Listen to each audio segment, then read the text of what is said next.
T shirt पे, जब वो गेट खोले उनके टी शर्ट पे ब्लड था। मैं जल्दी से भाग के गई, मैंने देखा कि मतलब मम्मी कपड़े नहीं पहनी हुई थी। मुझे रेपिस्ट वाला काम लग रहा था। दर्जनों सवालों ने एक बार फिर कानपुर पुलिस को कटघरे में खड़ा कर दिया। मामला कानपुर के काकादेव कोचिंग मंडी का है, जहां गर्ल हॉस्टल में रहने वाली महिला वार्डन निवस्थ अवस्था में लहूलुहान कमरे में मिली, जिससे इलाके में हड़कंप मच गया। अब पुलिस की थ्योरी और गणित पुलिस को इस सवाल के कटघरे में खड़ा कर रही है। महिला को उपचार के लिए हैलट अस्पताल ले जाया गया, जहां डॉक्टरों ने उसे मृत घोषित कर दिया। वहीं घटना का सीसीटीवी मिलने पर पुलिस ने 5 संदिग्ध को पूछताछ के लिए उठाया। घटना सनसनी होने के बाद पुलिस ने परिजनों की तहरीर पर टिफिन ले जाने वाले युवक के खिलाफ मामला दर्ज किया है। मृतका की बेटी के अनुसार वह दूध लेने गई थी। घर वापस आने के दौरान दरवाजा अंदर से बंद था। खटखटाने के बावजूद दरवाजा नहीं खुला तो उसने हॉस्टल की रहने वाली एक छात्रा से मदद ली।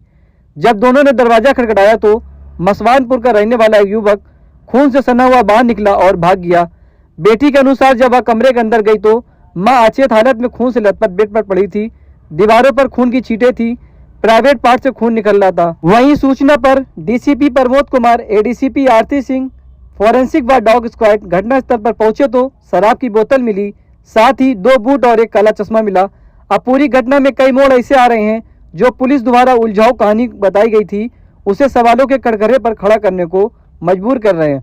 पुलिस का कहना है कि महिला के पहले से ही ब्लीडिंग हो रही थी। महिला ने उलझन के चलते कपड़े उतारकर कूलर के सामने लेट गई होगी।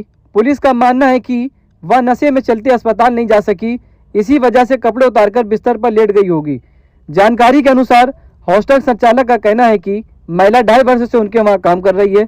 अक्सर मिलते थे लेकिन कभी भी नशे की बात सामने नहीं आई। वहीं शराब को लेकर मृतका की बेटी और हॉस्टल के लोगों ने बताया कि उन्होंने कभी ऐसी अवस्था में नहीं देखा। ये 5 सवाल जो पुलिस को सवालों के कटघरे में खड़े कर रहे हैं। नंबर 1, कोई महिला जितना भी बीमार हो जाए लेकिन गैर मर्द के सामने कपड़े नहीं उतार सकती। नंबर 2, बंद कमरे में टिफिन ले जाने युवक क्या कर रहा था। नंबर 3, महिला के साथ युवक ने अगर कुछ गलत नहीं किया तो भागा क्यों था। नंबर 4, महिला की तबीयत बिगड़ने पर युवक इलाज करवाने अस्पताल क्यों नहीं ले गया। नंबर 5, बेटी और छात्रा के दरवाजा खटखटाने के काफी देर बाद दरवाजा क्यों खोला। फिलहाल पुलिस मामले की जांच में जुटी है। अब देखना है कि यह गुत्थी पुलिस किस तरह से सुलझाएगी। वो आया, कल टिफिन नहीं जाने थे फिर भी वो आया। उसके बाद उसने मुझे बोला कि दूध का पैकेट ला दो, तो मैंने उसे मना किया। तो वो 3-4 बार मना किया तो वो नहीं बोला। कहने लगा चले जाओ चलो, तो मम्मी ने भी कहा ठीक है ला दो। फिर मैं गई, उनके मतलब एक भैया 2 भैया और भी थे, एक रोहित यादव और रिंकू यादव, उसका भाई अर्जुन यादव का। तो वो दोनों मेरे साथ ही दूध का पैकेट लेने गए थे। उसके बाद मैं जब आई 10 मिनट बाद तो मतलब उसमें लॉक लगा हुआ था अंदर से, तो उन्होंने खोला नहीं। उन्होंने कहा कि मतलब 10 मिनट बाद आना।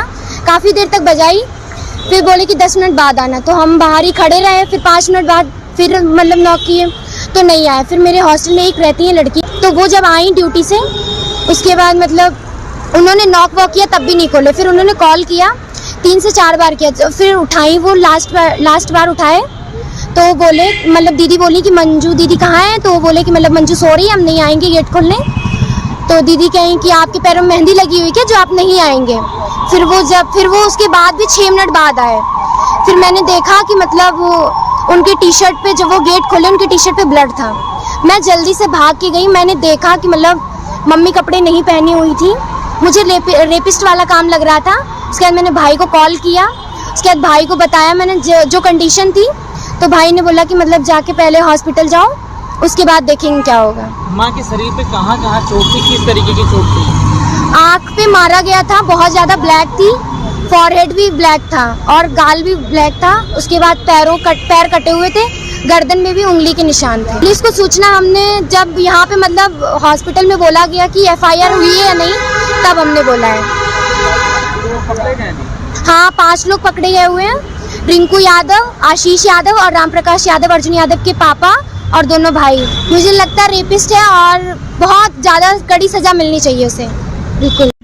दिनांक 13/14 नवंबर की रात्रि 2 बजे हैलट हॉस्पिटल से थाना काकादेव को एक सूचना प्राप्त हुई थी, जिसमें एक महिला जिसका नाम मंजू द्विवेदी उम्र 35 वर्ष की मृत्यु हो गई थी।